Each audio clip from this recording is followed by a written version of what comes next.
Pemirsa, kasus pencemaran lingkungan tempat pembuangan sampah TPS liar yang menjerat tersangka di wilayah Limo, Kota Depok, Jawa Barat, memasuki tahapan pra-peradilan. Kuasa hukum tersangka Zainul Arifin telah menyiapkan 3 poin untuk melacak pembuktian penetapan tersangka pada kliennya yang dianggap tidak sah. Untuk informasi lebih lengkapnya akan dilaporkan rekan Rifki Ibnu Masih, jurnalis Tribun News Depok untuk Anda pemirsa. Rekan Rifki, silakan laporan selengkapnya. Baik rekan Justina dan Tribuners dimanapun Anda berada, diinformasikan langsung dari Kota Depok, Jawa Barat, di mana kasus pencemaran lingkungan di TPS liar yang ada di wilayah Limo, Kota Depok, telah memasuki pra-peradilan, di mana pada pra-peradilan tersebut tersangka atas nama Jayadi menghadirkan saksi ahli.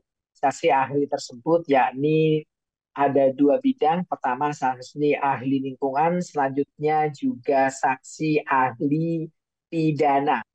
Selain itu, kuasa hukum dari tersangka yakni Zainal Arifin menjelaskan bahwasanya pada persidangan tersebut memang terdapat 3 poin yang menjadi catatan kuasa hukum tersangka, di mana poin pertama menjelaskan bahwasanya tuduhan yang disangkakan kepada tersangka ini memang tidak sesuai.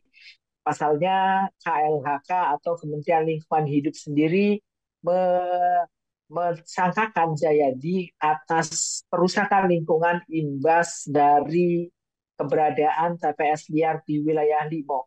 Namun menurut kuasa hukum dari tersangka, pasal yang disangkakan tidak sesuai karena alat ukur yang digunakan berupa kondisi tanah tidak sesuai dengan pasal. Harusnya pengukuran kondisi lingkungan dilakukan dengan baku mutu udara. Selain itu, pihak tersangka juga tidak, atau keluarga pihak tersangka juga tidak menerima surat surat surat panggilan saat Jayadi dijemput.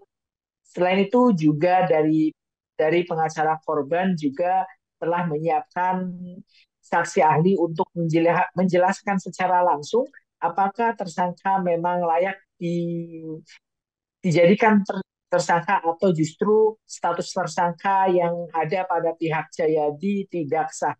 Untuk itu pra peradilan ini memang belum ditetapkan apakah memang Jayadi bersalah atau tidak. Demikian rekan Justina yang bisa saya sampaikan langsung dari Kota Depok, Jawa Barat, kembali ke studio. Terima kasih rekan Rifki Ibnu Masih, jurnalis Tribun News Depok atas laporan dari Anda. Selamat bertugas kembali. Pemirsa, melengkapi berita ini berikut kami tampilkan keterangan dari kuasa hukum tersangka Zainul Arifin. Sama ahli tadi, ini kan ahli yang kita hadirkan ahli lingkungan ya, administrasi lingkungan. Belum masuk ke ahli pidana. Ahli pidana itu besok pagi jam 10. Nah, tadi disampaikan di ruang sidang ada 2 poin. Pertama terkait dengan prosedur pemeriksaan, kita menghadirkan 2 saksi fakta. Kemudian kita hadirkan ahli lingkungan untuk menentukan metodologi bagaimana cara mengukur batu mutu udara ambayan tersebut, kan gitu. Karena itu disangkakan atau dikorelasikan, dihubungkan dengan 2 alat bukti untuk menetapkan Pak Jayadi sebagai tersangka pencemaran ini. Jadi 2 alat bukti yang berdasarkan peraturan Undang-Undang KLH itu, Undang-Undang apa? Kementerian Lingkungan Hidup. Download Tribun X sekarang, menghadirkan lokal menjadi Indonesia.